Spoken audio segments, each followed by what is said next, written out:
Hi everyone, అందరికీ నమస్కారం. శిశువు యొక్క వికాసం. ఫస్ట్ 1.1 పెరుగుదల, వికాసం, పరిణతి, భావనలు. పెరుగుదల నిర్వచనం: ఒక జీవి శారీరక, ఆకారపరమైన, బౌద్ధిక, పరిమాణాత్మక మార్పులను పెరుగుదల అంటారు. ఒక వ్యక్తిలో పరిమాణాత్మక మార్పులను పెరుగుదల అంటారు అని ఎలిజబెత్ హార్లాక్ నిర్వచించారు. వికాసం: ఒక వ్యక్తిలో శారీరక, మానసిక మార్పులనే వికాసం అంటారు. ఒక వ్యక్తిలో పరిమాణాత్మక, గుణాత్మక మార్పులనే వికాసం అంటారు అని ఎలిజబెత్ హార్లాక్ నిర్వచించారు. పరిణతి: జన్మంతహా వచ్చిన సహజ సామర్థ్యాలు ఆయా దశల్లో క్రమంగా వయస్సు మరియు కాలంతో పాటు క్రమంగా వికసించడాన్ని పరిణతి అంటారు. ఉదాహరణకు 4 నెలలకు శిశువు తలపైకి ఎత్తడం, 11 నెలలకు నడవడం. వికాసం సూత్రం: D=F*M*L. F పరిపక్వత అభ్యాసనం. ఇది టెట్లో చాలాసార్లు అడగడం జరిగింది. నెక్స్ట్, పెరుగుదల, వికాసానికి మధ్య భేదాలు. పెరుగుదల శారీరక సంబంధమైనది, పరిమాణాత్మకమైనది. వికాసంలో అంతర్భాగం సంకుచితమైనది, ఒక దశలో ఆగిపోతుంది. మాపనం, గణన చేయవచ్చు. నెక్స్ట్, వికాసం శారీరక, మానసిక సంబంధమైనది, పరిమాణాత్మక, గుణాత్మకమైనది, విస్తృతమైనది, సమగ్రమైనది, నిరంతర ప్రక్రియ. ప్రాగృతీకరించవచ్చును, అంచనా వేయవచ్చు.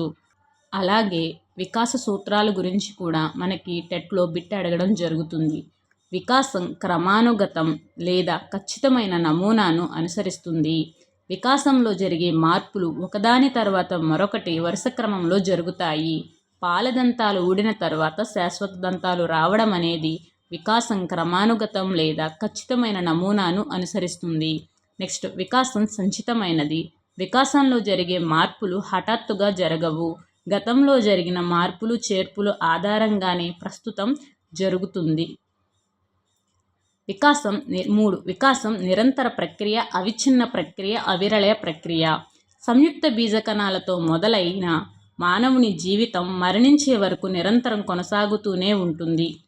వికాసంలో వైయక్తిక భేదాలుంటాయి. వికాసం క్రమానుగతమైనది అయినప్పటికీ ఒక చర్య అందరిలో ఏకకాలంలో జరగదు. కాబట్టి వికాసం వైయక్తిక భేదాలుంటాయి. నరేష్ 2 సంవత్సరాలకు మాట్లాడితే సురేష్ 3 సంవత్సరాలకు మాట్లాడటం. వికాసం ఒక పరస్పర చర్య. వికాసం అనేది ఆనువంశికత మరియు పరిసరాల యొక్క సమన్వయ ఫలితం. కొన్ని లక్షణాలు తల్లిదండ్రుల నుండి వస్తాయి, మరికొన్ని లక్షణాలు పరిసరాల వల్ల వికసిస్తాయి. వికాసం పరస్పర సంబంధంగా కొనసాగుతుంది. ఏకీకృత మొత్తంగా సర్వశక్తుల సమ్మేళనం. వికాసంలోని అంశాలు పరస్పర సన్నిహితాలు. అంటే ఒక వికాసంపై ఇతర వికాసాలు ప్రత్యక్షంగా కానీ పరోక్షంగా కానీ ఆధారపడి ఉంటాయి.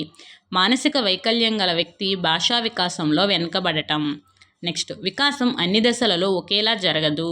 వికాసం క్రమానుగతమైనది అయినప్పటికీ దాని వేగాలలో విభిన్నత ఉంటుంది. కాబట్టి అన్ని దశలలో ఒకేలా సాగదు. శారీరక వికాసం శైశవ దశలో చాలా ఎక్కువగాను, బాల్య దశలో తక్కువగాను, కౌమార దశలో ఎక్కువగాను ఉండటం. నెక్స్ట్, వికాసం సాధారణం నుంచి నిర్దిష్టం వైపుకు పయనిస్తుంది. వికాస ప్రారంభ సమయంలో జరిగే మార్పులు అన్నీ సాధారణంగా ఉండి అవి కాలక్రమేణా విడిపోయి ప్రత్యేకతను సంతరించుకుంటాయి. చిన్నతనంలో సూదితో గుచ్చితే శరీరం మొత్తం కదిల్చే శిశువు కాలక్రమేణా గుచ్చిన ప్రాంతం మాత్రమే కదల్చటం. నెక్స్ట్, వికాసాన్ని ప్రాగృతీకరించవచ్చు. ప్రస్తుత వికాస వేగ లక్షణాలను బట్టి భవిష్యత్తును అంచనా వేయవచ్చు. గణితంలో ప్రతిభ చూపే విద్యార్థి భవిష్యత్తులో ఇంజనీర్ అవుతాడని అంచనా వేయడం. లాస్ట్ 1. వికాసం 2 నిర్దిష్ట పోకడాలను అనుసరిస్తుంది, దిశలను అనుసరిస్తుంది. ఏ. శిరః పాదాభిముఖ వికాస నియమం.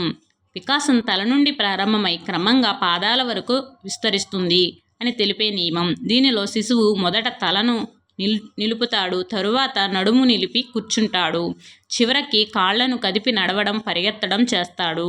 సమీప దూరస్థ వికాస నియమం. వికాసం దేహ మధ్యస్థ భాగాన ప్రారంభమై క్రమంగా శరీరం మొదలు భాగాలకు విస్తరిస్తుంది. దీనిలో మొదట పెద్ద కండరాలు, చిన్న కండరాలపై, చివరగా సూక్ష్మ కండరాలపై అదుపు వస్తుంది. వీడియో నచ్చితే ప్లీజ్ లైక్ మీ, సబ్స్క్రైబ్ మీ. ఇలాంటి ఫ్రీ వీడియోస్ మీకు కావాలి, మీకు ఉపయోగంగా ఉన్నాయి అనుకుంటే గనక మన ఛానల్ని సబ్స్క్రైబ్ చేయండి.